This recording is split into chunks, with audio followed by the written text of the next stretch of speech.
আসসালামু আলাইকুম। আজকে আমি অ্যাডভোকেটশিপ প্রিলিমিনারি পরীক্ষা বা এমসিকিউ পরীক্ষার জন্য কোন কোন বই কিনতে হবে সেই বইগুলোর নাম এবং পরীক্ষার টোটাল সিলেবাসটা নিয়ে আলোচনা করব। অ্যাডভোকেটশিপ প্রিলিমিনারি বা এমসিকিউ এর জন্য বাংলাদেশ বার কাউন্সিলের ওয়েবসাইটে একটি সুনির্দিষ্ট সিলেবাস দেওয়া আছে।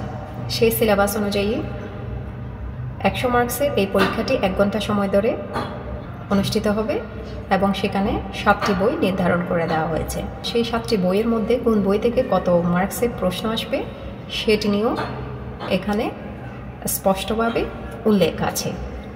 এখন আমি সেই 7টি বইয়ের নাম বলবো। 1. The code of civil procedure 1908 বা দেওয়ানি কার্যবিধি 1908। 2. দ্য স্পেসিফিক রিলিফ অ্যাক্ট 1877 বা সুনির্দিষ্ট প্রতিকার আইন 1877। 3. The code of criminal procedure 1898 বা ফৌজদারি কার্যবিধি 1898। 4. দ্য পেনাল কোড 1860 বা দণ্ডবিধি 1860। 5. দ্য এভিডেন্স অ্যাক্ট 1872 বা সাক্ষ্য আইন 1872। 6. দ্য লিমিটেশন অ্যাক্ট 1908 বা তামাদি আইন 1908। 7 বা সর্বশেষ সেটি হলো laws on legal practitioners and bar council order and rules, Bangladesh bar council 1972 এবং বিধি 1972। এই হলো মোটামুটি 7টি বিআর অ্যাক্ট। এই 7টি বিআর অ্যাক্টের মধ্যে আবার মার্কস বন্টন করা আছে। The civil procedure 1908, the criminal procedure, the penal code থেকে 20 নাম্বার করে total 60 number. The evidence act থেকে 15 number. Bar council order and rules থেকে 5 নাম্বার। দ্য লিমিটেশন অ্যাক্ট এবং দ্য স্পেসিফিক রিলিফ অ্যাক্ট থেকে 10 করে 20 নাম্বার। টোটাল 100 মার্কসের প্রশ্ন থাকবে। তো অ্যাডভোকেটশিপ প্রস্তুতির জন্য মোটামুটি এই 7টি বিআর অ্যাক্ট নির্ধারণ করা হয়েছে, তাই আপনাদেরকে মোট 7টি বিআর অ্যাক্ট কিনতে হবে। এই 7টি বিআর অ্যাক্টের নাম আমি এতক্ষণ বললাম, সেই 7টি বিআর অ্যাক্ট কিনবেন, অর্থাৎ দেওয়ানি কার্যবিধি, ফৌজদারি কার্যবিধি, দণ্ডবিধি, সাক্ষ্য আইন, সুনির্দিষ্ট প্রতিকার আইন, তামাদি আইন, বাংলাদেশ বার কাউন্সিল অ্যাক্ট। মোটামুটি এই 7টা সাবজেক্ট আপনাদেরকে অবশ্যই কিনতে হবে। সেই 7টা সাবজেক্টের ব্যাখ্যা বা এই 7টা সাবজেক্টের সহায়ক বই হিসেবে কিনতে হবে একটি গাইড বই। গাইড বই যে কোনো রাইটারের কিনতে পারেন।